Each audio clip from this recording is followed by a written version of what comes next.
If you're trying to remove late payments and you're not looking at the way they're reported line by line, you're wasting time and missing easy deletions. In this video, I'm going to show you exactly how to challenge late payments using consumer law and factual strategies that work, even if the account is valid. So let's start with why late payments matter. Late payments are one of the most common and damaging types of negative items on a credit report. Just one late payment can drop a score by 50 to 100 points, especially on newer or lighter files. But here's the good news. Late payments are also one of the easiest items to challenge and remove because they're often reported with small but crucial errors. The key is to stop thinking emotionally, I was never late, and start thinking strategically. Can they prove I was late, and are they reporting it accurately under the law? When it comes to late payments, the Fair Credit Reporting Act is the primary law that protects consumers and gives you leverage to challenge anything that's inaccurate, incomplete, or unverifiable. Relevant sections to focus on are Section 611 of the FCRA. It grants you the right to dispute any item on a credit report. Bureaus must also investigate and respond within 30 days. FCRA Section 607B mandates maximum possible accuracy in all reported data. Even a small inconsistency or incomplete reporting is grounds for deletion. And Section 623 of the Fair Credit Reporting Act applies to furnishers or creditors who report data to the bureaus. They're required to update or delete inaccurate information promptly.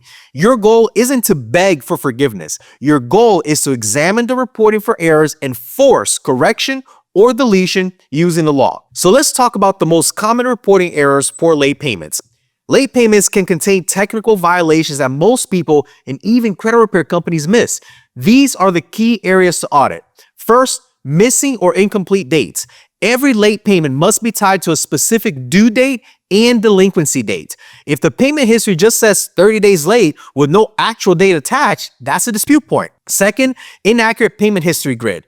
Credit reports often show month-by-month grids. If the grid shows lates that conflict with the account summary, you've got a factual error. For example, the summary says current, but the history shows 30, 60, or 90-day lates. Third, inconsistent status codes. If the account says paid as agreed, but also shows late payments, that's contradictory. Status codes must match the payment history, no mix and match. Fourth, wrong delinquency sequence. Creditors cannot report a 60-day late before 30-day late. If the sequence is wrong or jumps in weird intervals, it's not accurate. Fifth, re-aging of delinquency. Sometimes furnishers move the date of delinquency forward to keep it on a report longer. This violates the FCRA's 7-year rule and is one of the easiest win in dispute work. Once you've identified the factual errors, next build a dispute that highlights those errors in legal specific language. Here's the process. Step 1, identify and document the error. Compare all 3 credit bureaus side by side. Highlight where dates, lates, or statuses don't match. Take screenshots or export reports if needed. Step 2, draft the factual dispute letter.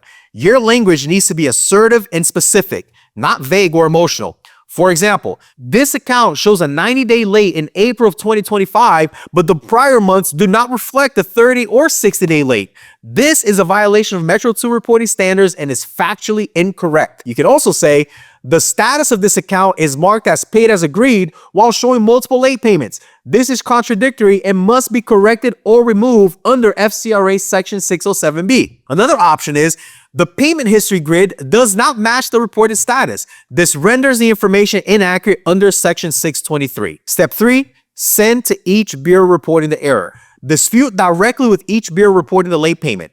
Include in your letter highlighted report copy and any backup data that you must have. Step 4, monitor and follow up. Track the 30-day window.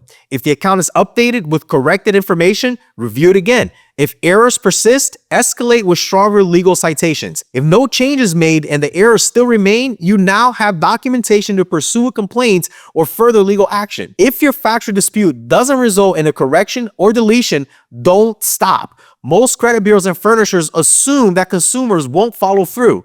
Prove them wrong. You can also file a formal complaint. Use a CFPB or your state attorney general's office to file a complaint. Be clear about what was disputed, when, and what specific errors were ignored. Another option is to read the dispute with a more aggressive language. Include a reference to your previous dispute and note the Bureau's violations and failure to investigate under FCRA Section 611. Reiterate the factual violation and your right to have inaccurate data corrected or removed. Or you can also escalate to legal if necessary. If the Bureau or furnisher continues to report false information knowingly, you may have grounds to pursue legal action under FCRA Section 616 and 617. Now here's a bonus tip. Not every late payment needs to be disputed. In some cases, you can request a deletion or correction directly from the creditor using a Goodwill adjustment letter. This works best when the account is currently in good standings, the client has a long history with the creditor, and the late payment was an isolated incident due to a job loss, illness, or etc. Just know this is not a legal strategy. It's a relationship strategy. Only use it when the client isn't ready to pursue disputes. So let's recap. Late payments can be deleted when they're inaccurately reported. Use consumer laws, not guesswork, to challenge those errors. Focus on specifics like dates, statuses, history sequences, and contradictory reporting. Don't stop at one dispute. Escalate when necessary using the full strength of the FCRA. Now, if you want to learn how to consistently remove negative items using the law, not templates or guesswork, that's exactly what we teach inside the CRO bootcamp. We'll show you how to dispute using advanced tactics that are proven to work while also helping you grow your business by enrolling 100 clients in 100 days guaranteed. To learn more about the CRO bootcamp, simply click the link below this video and let's build your business the right way. I'll see you on the next one.